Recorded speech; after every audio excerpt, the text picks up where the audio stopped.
Hey everybody, it's Global Politics with Jim Martin. It was Super Sunday this last weekend in Europe.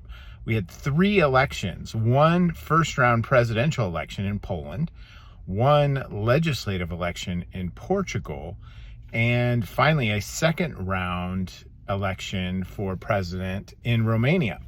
In the second round were Dan, a centrist guy who's a mathematician, has established himself politically by being in the legislature, also serving as an independent in the mayor's office in the capital of Bucharest in Romania. He emerged from that first round contest, and then the other guy is kind of an empty suit. I talked to some folks that live in Romania about it, and they characterized him as not particularly intelligent. Apparently they had a debate in between the first round and the second round, and Dan just trounced the guy. Really styled his campaign on MAGA-like principles, anti-NATO, anti-EU, anti-Ukraine. You get the gist. Dan cast himself as pro-EU, pro-NATO, centrist but center-right sort of guy.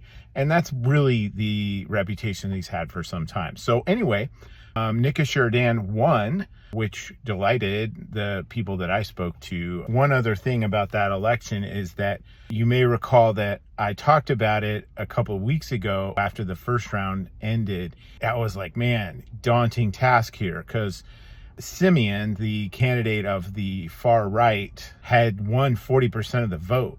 And it seemed like the rest of the opposition was pretty fragmented. Dan came in with like 20 or so.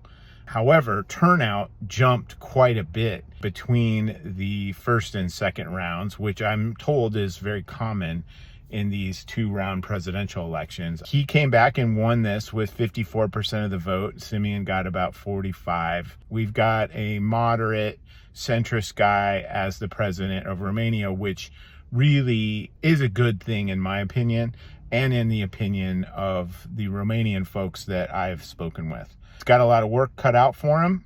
He seems enthusiastic and seems to have some foundational principles which should help him achieve that, and a core of seemingly principled, hardworking folks that are willing to support him as he moves forward as president. If you have context on this, love to hear from you. Please put it down in the comments, and I look forward to talking to you again very soon. Thanks.